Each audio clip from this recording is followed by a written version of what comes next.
feats that this hospital has achieved in the past. But I'm feeling proud today to tell you all that when we actually achieve something in terms of upgrading ourselves when it comes to technology, I think that is something to talk about.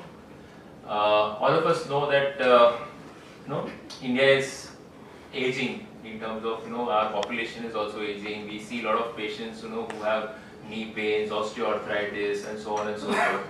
And at the same time, I was just discussing with the senior doctors today that now amongst all the surgeries that happen in India, total knee replacement is the highest numbers that we see in corporate hospitals or private hospitals nowadays.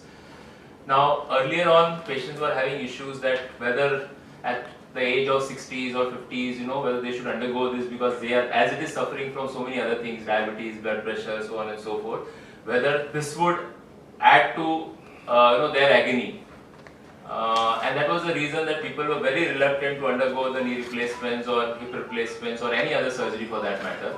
And of course, we've seen also, our senior doctors will talk about it, that patient undergoing any surgery when it comes to replacements, they had a big recovery period, long recovery period, a lot of pain, and that's why there was a reluctancy.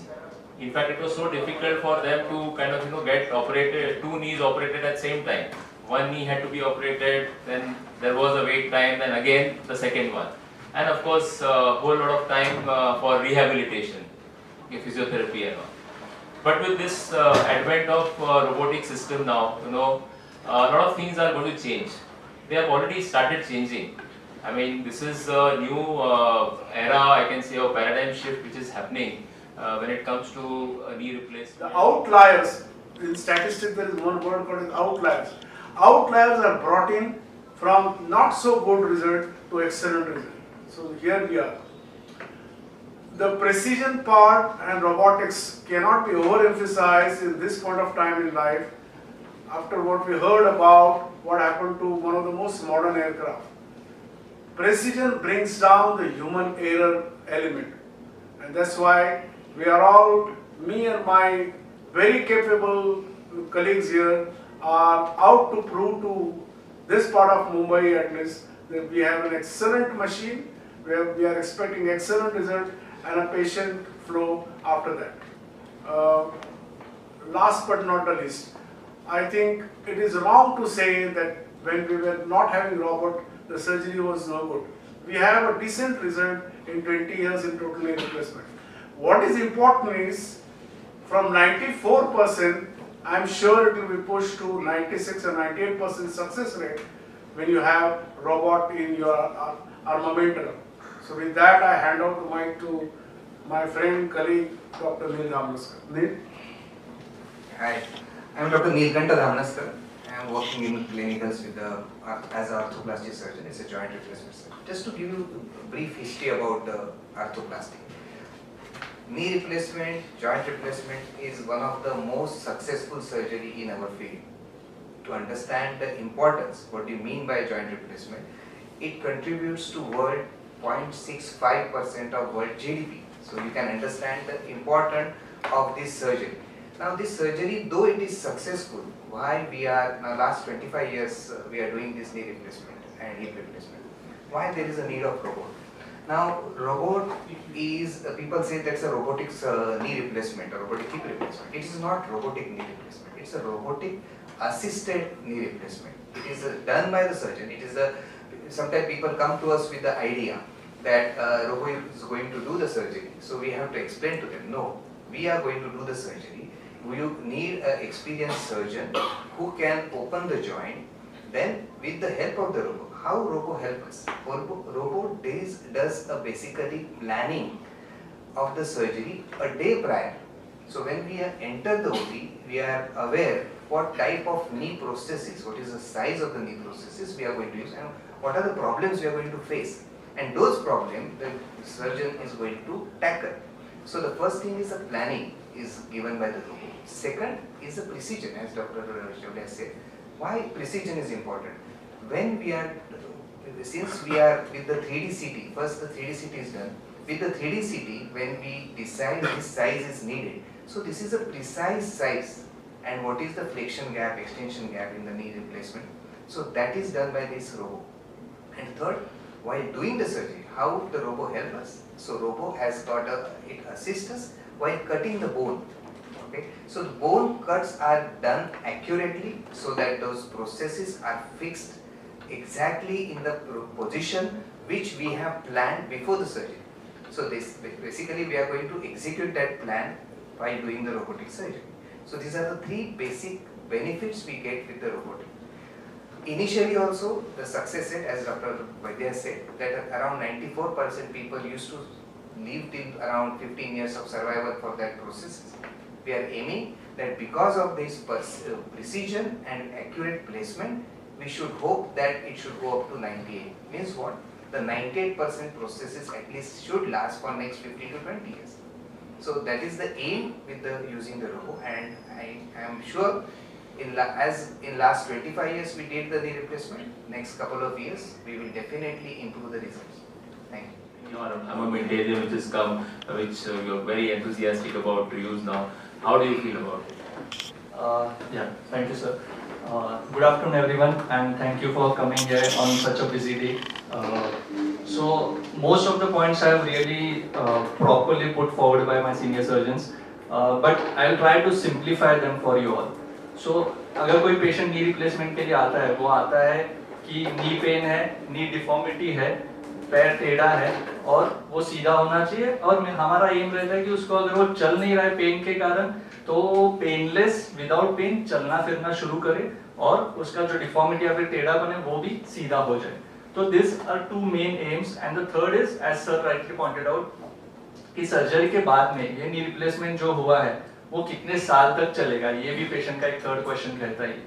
So to solve all this three questions, इतने सालों से जो भी है research उसी के ऊपर चल रहा है, साइंस जो है उसी की तरफ जा रहा है.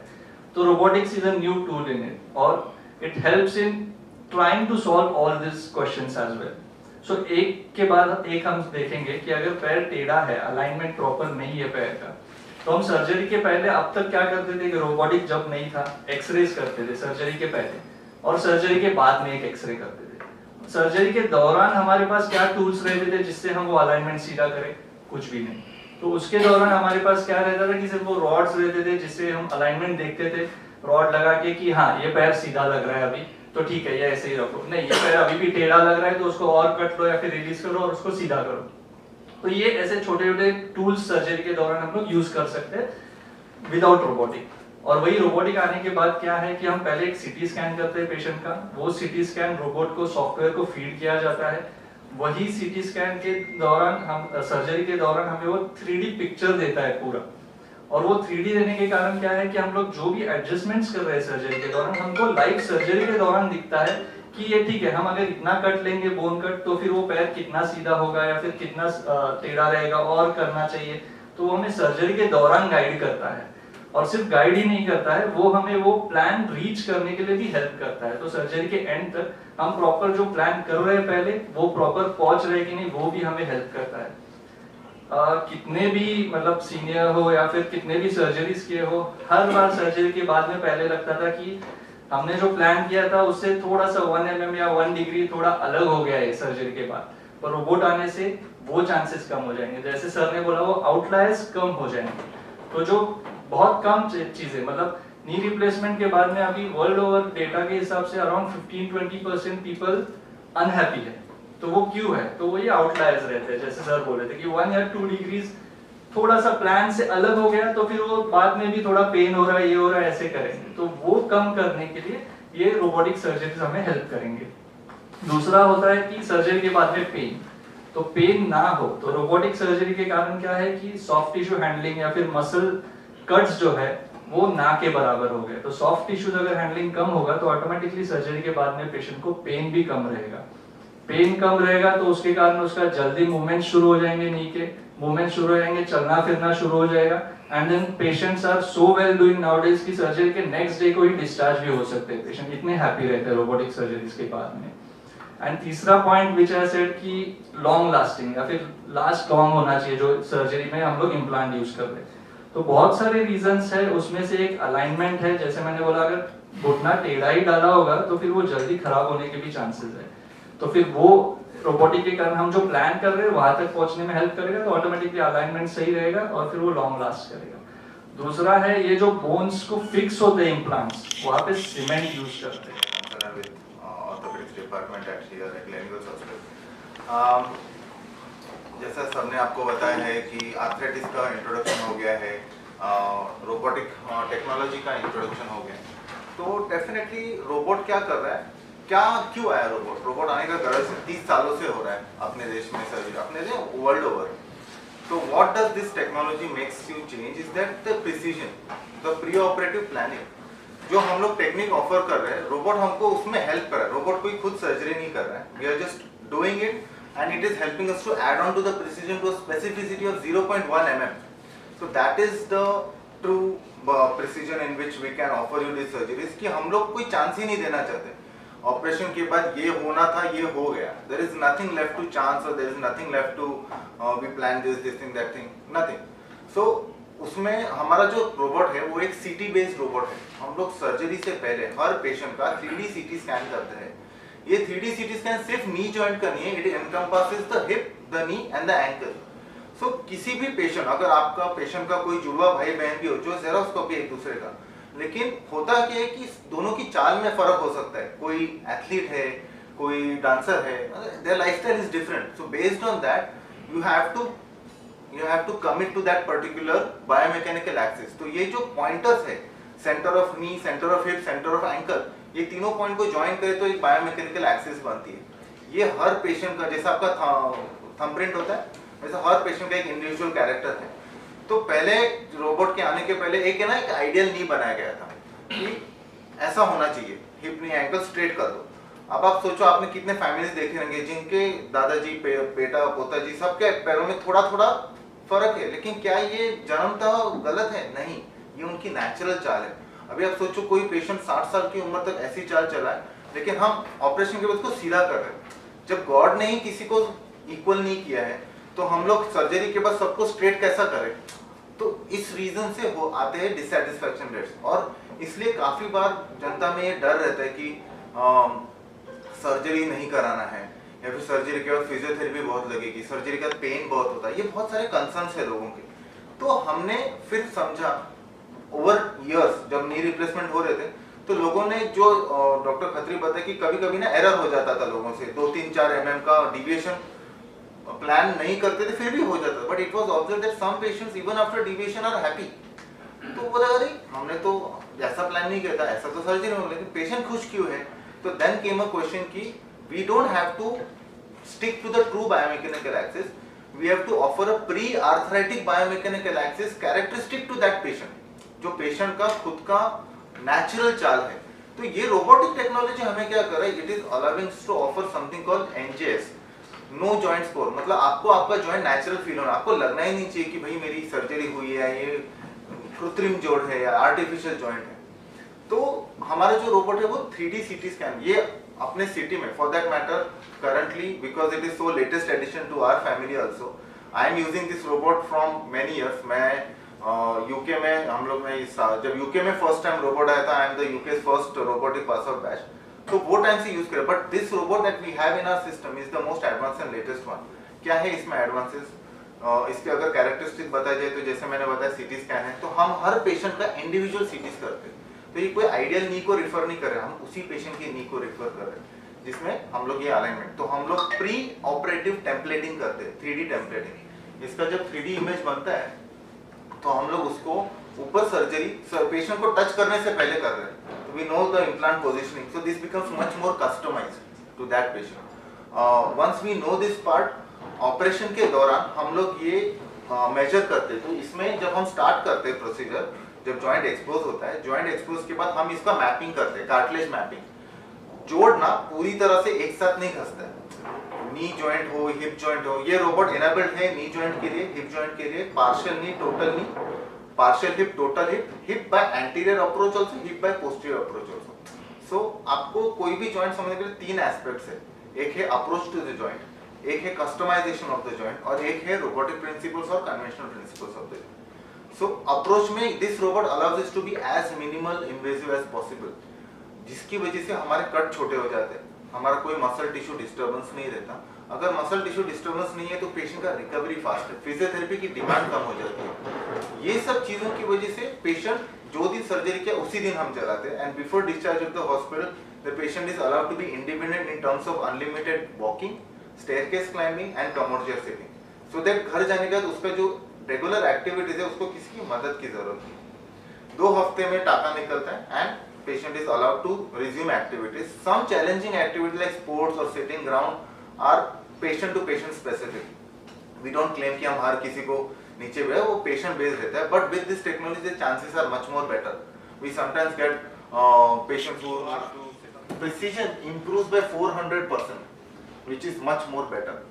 So that allows us to be more specific. ये एक बहुत ही sturdy arm है जो एक नेविगेशन के साथ सिंक होता है। तो जब हम लोग सीटी स्कैन तो कंसोल में चला गया है, ऊपर मार्कर्स लगाते हैं, मार्कर्स नेविगेशन कैमरा के साथ सिंक होता है और वो camera is connected to this robot. So there are 3 point security checks, CT scan, navigation and the robot in sync with leads and the infrared camera and finally the surgeon himself. तो जैसे मैं आपको बताया, robot surgery नहीं कर रहे हैं, robot surgeon की अंडरस्टैंडिंग है मैंने मेरे पेशेंट में कैसे प्रकार का जॉइंट बनाना है, और रोबोट हमें उतना स्पेसिफिसिटी से प्रिसीजन में डिलीवर करने को एक मौका देता है, which is so more accurate.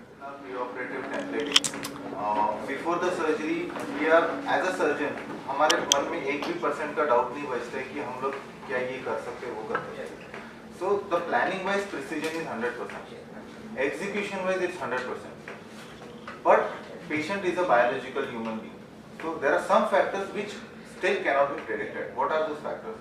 The factors are patient's infection.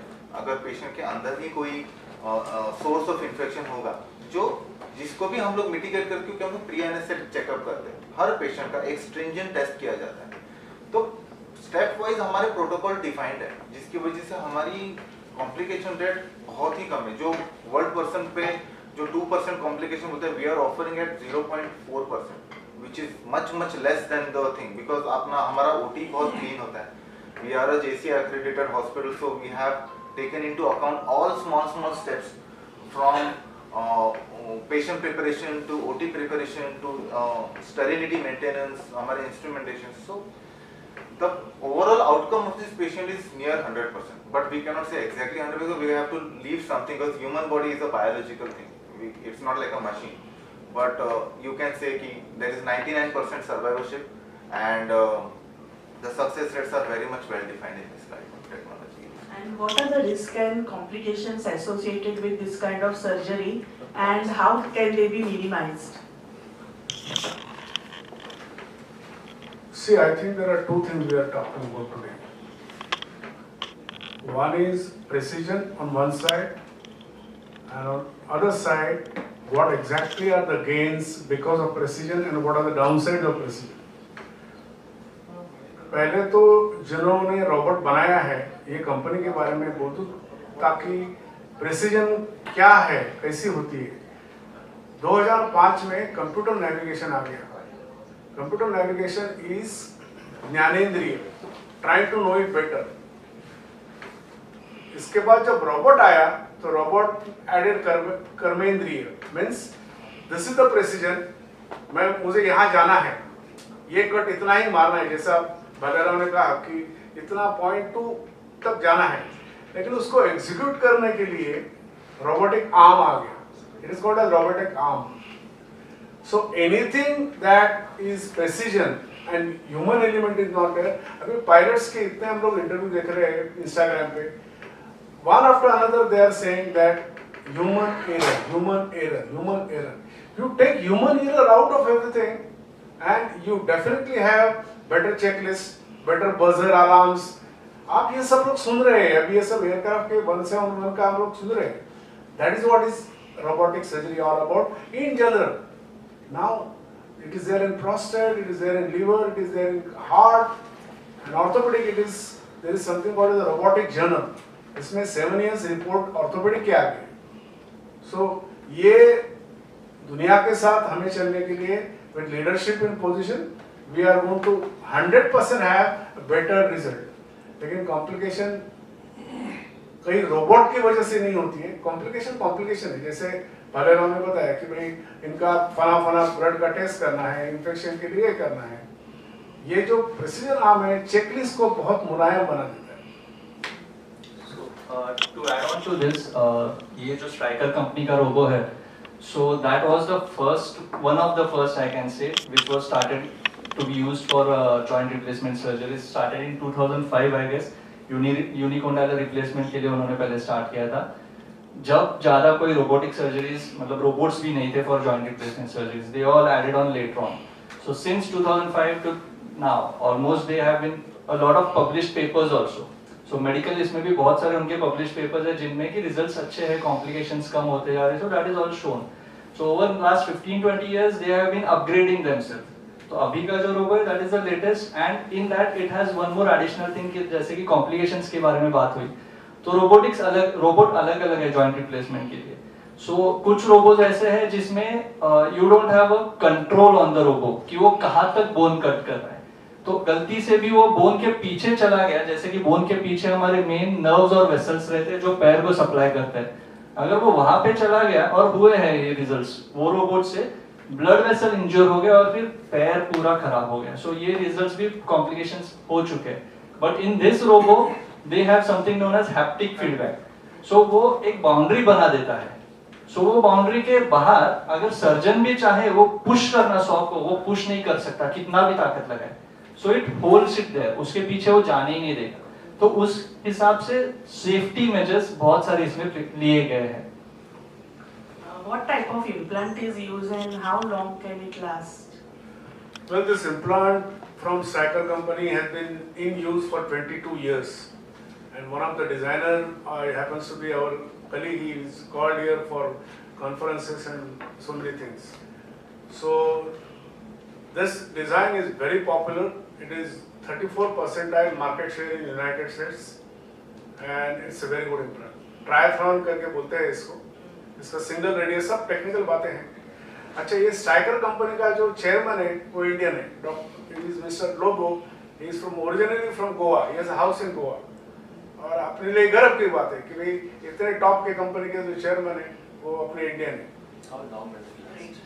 Thank How long you. does it last? The surgery, implant longevity as we talk today is 33 years. जो जहाँ कोई बड़ी चौड़ी लंबी चौड़ी टेक्नोलॉजी नहीं थी, उन कोहॉर्ट में से जो पेशेंट है इसमें 33 years report has come from Insall Scott Kelly institute New York. So ये टॉप ऑफ द लाइन, इसमें कोई संदेह नहीं है. जैसे मुझे लगता है अनूप ने कहा कि ये सर्जरी ज़्यादा से ज़्यादा percentile of total surgeries done in hospital robotic का नंबर 1 है आज की तारीख में. कि हमें रोबोटिक असिस्टेड नी रिप्लेसमेंट करनी, तो कभी कभी पेशेंट को डर रहता है कि रोबो करेगा तो आप क्या करोगे. तो पहले उनको एक्सप्लेन करना पड़ता है कि ये रोबोटिक बोला जाता है, बट एक सर्जरी मैं ही करूँगा, मैं वहाँ खड़ा रहूँगा, मेरे हाथ में सॉ रहेगा, मैं ओपन जॉइंट करूँगा. तो ये उनको पहले बताना पड़ता है. कभी कभी हम लोग उनको वीडियो दिखाते हैं और यूट्यूब पे भी वीडियो अवेलेबल है, तो उनको बताते हैं कि आप वो देखिए. बट देन रोबो, उनको ये बताना पड़ता है कि रोबो हमको गाइड करता है, ओके, कि कौन सा प्रोसेस यूज करे, कितना कौन से पोजीशन पे रखे, और वो वहाँ बैठा कि नहीं. और वन मोर बेनिफिट कि टू रिड्यूस द कॉम्प्लिकेशन, बीच में भी सर्जरी के बीच में भी रोबो हमें बताता है कि आपका प्रोसेस थोड़ा टेढ़ा जा रहा है, so we can take a chance. जो हमें कन्वेंशनल जो हम लोग नी रिप्लेसमेंट करते हैं, तो हम लोग ऑपरेशन करते हुए कोई हमें बताता नहीं, मेरे आई साइड बताता है, बाई चांस मेरा असिस्टेंट सीनियर रहेगा तो बताता है सर थोड़ा सा टेढ़ा जा रहा है. बट अदरवाइज ये रोबो हमें बताता है, मॉनिटर पे दिखता है कि यस हम लोग थोड़ा 2 डिग्री पे रोटेशन पे जा रहे हैं, थोड़ा वो करेक्ट करना है, तो वो चेंजेस हम ले सकते हैं. तो पेशेंट के जो काउंसलिंग रहता है तभी हम लोग पेशेंट को बताते हैं. 0, 15 degree, 45 degree, 90 degree, deep flexion, हर रेंज का एक ग्राफ मिलता है कि आपका टिश्यू टेंशन कहीं ऑफ जा रहा है या नहीं. So we have a parameter जिसमें हम बैलेंस करें ताकि वो रेंज आपको स्मूथ फील हो. Robot helps us knowing that. Doctor, can the operation be conducted on both the knees simultaneously? Yes, very well. It can be. हम लोग उसमें 3 ये मानते हैं। पहला, पेशेंट अगर 70 से नीचे रहना चाहिए, उसको उसके शुगर वेल कंट्रोल चाहिए और उनका kidney and heart is working well, then it is okay, we can do it.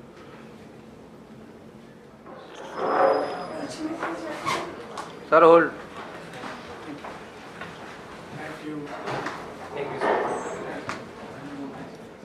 नमस्ते, मेरा नाम डॉक्टर गिरीश भालेराव है। मैं क्लिनिकल्स हॉस्पिटल परेल में फुल टाइमर कंसल्टेंट की हैसियत से काम कर रहा हूँ। हमने आज हमारा robotic joint replacement programme launch किया है, जिसमें हमारे पास मोस्ट एडवांस रोबोट के साथ हम ये सर्जरीज जनता के लिए ऑफर करते हैं जो पीड़ित है ऑस्टियोआर्थराइटिस या संधिवात के लिए। ये रोबोट हमें सशक्त करता है knee replacement, hip replacement in all it's modalities. जैसे हम नी रिप्लेसमेंट में यूनिकॉन्डाइलर नी रिप्लेसमेंट कर सकते हैं, partial knee, total knee replacement, partial hip, total hip replacements by direct anterior approach and by posterior approach. हमारा जो ये संकल्प है, इसमें हम minimal invasive customize robotic joint replacement, जो सबसे आधुनिक टेक्नोलॉजी है जॉइंट रिप्लेसमेंट्स की, वो हम ऑफर करते हैं हमारे पेशेंट्स के लिए। Thank you. प्लीज इसका ज़्यादा से ज़्यादा लाभ उठाएं। और नमस्ते, मैं डॉक्टर अनूप खत्री हूँ, क्लिनिकल्स हॉस्पिटल परेल मुंबई से जॉइंट रिप्लेसमेंट सर्जन। सो नी अर्थराइटिस बहुत कॉमन है और उसके लिए नी रिप्लेसमेंट सर्जरीज भी बहुत होते रहते हैं, पर हम ज़्यादातर देखते हैं कि कई सारे पेशेंट्स नी रिप्लेसमेंट के बाद में भी नाराज़ रहते हैं या फिर थोड़ा बहुत दर्द इधर उधर होते ही रहता है। तो ये सॉल्व करने के लिए हमें मदद करेगा, ये है रोबोटिक जॉइंट रिप्लेसमेंट सर्जरी। सो रोबोट की मदद से हमें वो पेशेंट्स जिनको सर्जरी के बाद में दर्द होता है या फिर वो नाराज़ रहते हैं, वो कम करने में हमें मदद हो सकती है। मैं डॉक्टर श्रीनंद विश्वनाथ वैद्य, मैं जॉइंट रिप्लेसमेंट सर्जरी गए 28 साल से कर रहा हूँ और इसके रिजल्ट बहुत बढ़िया है। जो घुटने के प्रॉब्लम वाले पेशेंट होते हैं, जिनको आर्थराइटिस कहते हैं, वो पेशेंट आज 95% पेशेंट अच्छी तरह चल रही है 20-20 साल के बाद। कोई भी चीज़ में प्रेसिजन लाना और ह्यूमन एरर जो बोलते हैं उसको कम कराना, ये कोई भी इन्वेंटर का एक चैलेंज रहता है। ये चैलेंज हम लोग सक्सेसफुली टैकल कर चुके हैं। ग्लोबल हॉस्पिटल, क्लिनिकल हॉस्पिटल जिसको कहते हैं, उसके 3रे माले पे हम लोग खड़े हैं और 4थे माले पे ऑपरेशन थिएटर है, वहाँ वो रोबोट रखा गया है और उसके 5-6 सर्जरी ऑलरेडी सक्सेसफुली हो गई और पेशेंट ऑपरेशन के तुरंत 1 घंटे बाद चल रहे हैं। तो ये सब बातें जनता तक लाना बहुत ज़रूरी है, क्योंकि अच्छी टेक्नोलॉजी, अच्छे रिजल्ट और सर्जन को और पेशेंट को आराम से सब प्रमोट करने में कोई दिक्कत नहीं होती। नमस्कार, मैं यहाँ ऑर्थोप्लास्टी सर्जन करके क्लिनिकल्स हॉस्पिटल में काम करता हूँ। Joint replacement is a very successful surgery, जैसे मैंने बताया, लेकिन जो कॉम्प्लेक्स नीज रहते थे, जिनमें बहुत डिफॉर्मिटी रहती थी, जिसको हम लोग एक्स्ट्रा आर्टिकुलर डिफॉर्मिटी बोलते हैं, घुटने के ऊपर वाले हिस्से में और घुटने के नीचे वाले हिस्से में जब डिफॉर्मिटी रहती है और पैर बहुत टेढ़ा रहता है, वो पोजीशन के वक्त हमें रोबोटिक नी रिप्लेसमेंट बहुत है। एक ध्यान में रखें, रोबोटिक, जैसे मैंने अभी भी बताया कि robotic surgery is done by the surgeon. Robotic assisted surgery, इसमें इसकी वजह से कॉम्प्लेक्स नी रिप्लेसमेंट करना, बहुत एक्यूरेटली करना काफ़ी इजी हो जाता है एंड रिजल्ट्स उनके ज़्यादा अच्छे होते हैं। मेरा नाम संध्या सिंह है, मैं 44 ईयर ओल्ड हूँ और मैं 1 साल 2 साल से इसे अपने नी की दर्द से बहुत परेशान थी और मैं जब भी डॉक्टर गिरीश भालेराव से मैं ट्रीटमेंट लेती थी, डॉक्टर ने मुझे मेडिसिन देते रहे और मैं बोले, सर ने मुझे सजेस्ट किया कि आप कब तक ये लॉन्ग टाइम तक की दवा लेंगे। सर ने मुझे सर्जरी के लिए रिकमेंड किया और मैं भी सर पे बिलीव करके मैं बोली नहीं, मुझे एक्शन अच्छा लग रहा है, क्योंकि मुझे चलने में तकलीफ हो रही थी, कोई भी काम मैं ठीक से नहीं कर पा रही थी। जब भी मैं चलती जैसे लग रहा है कि मैं बिल्कुल सही तरीके से नहीं चल पा रही थी, अनकम्फर्टेबल फीलिंग कर रही थी एंड सर ने मुझे बोले कि आप ये कब तक झेलिएगा ये सब चीज़ें। तो मैं सर के बिलीव करके मैंने सर्जरी का लिए मैं तैयार हो गई। सर ने मेरे को सर्जरी की, पहले रोबोटिक के बोले, तो मैं नहीं, मुझे ये नहीं मालूम है, मैं ये नहीं कराऊंगी। तो सर ने बोला ठीक है, आप नॉर्मल ही करा लो। फिर भी जब मैं सर्जरी हुआ उसके बाद फर्स्ट डे भी मैं चलने लगी और मुझे लगा कि सर्जरी हुआ ही नहीं है। तो एक में सर ने नॉर्मल किया था, एक में रोबोटिक हुआ था। थोड़ा था जो नॉर्मल था, थोड़ा पेन था, लेकिन रोबोटिक में तो बिल्कुल 100% बिल्कुल दर्द नहीं था, जैसे लगा कि मुझे सर्जरी हुआ ही नहीं है। और मैं थैंक्सफुल हूँ जो मुझे ग्रेस फालोराव जैसे डॉक्टर मिले और उन्होंने मेरा सर्जरी किया। आज मैं ठीक से चल पा रही हूँ। आज मेरी फीलिंग बहुत अच्छा है, 1 मंथ भी कंप्लीट नहीं हुआ है। आप देख सकते हैं बिल्कुल ठीक से चल पा रही हूँ और आप लोगों के सामने खड़ी भी हूँ। और मैं थैंक्स करूँ बार मैं बोलूँ सर एज डॉक्टर ग्रेस फालोराव का, जो मेरे को इतने अच्छे ट्रीटमेंट दिए और इतने अच्छे डॉक्टर मिले। शायद सबको ऐसे डॉक्टर मिले और सब ऐसे आप लोग अपनी अपनी ट्रीटमेंट करा और अपने दर्दों से छुटकारा पाए। Thank you.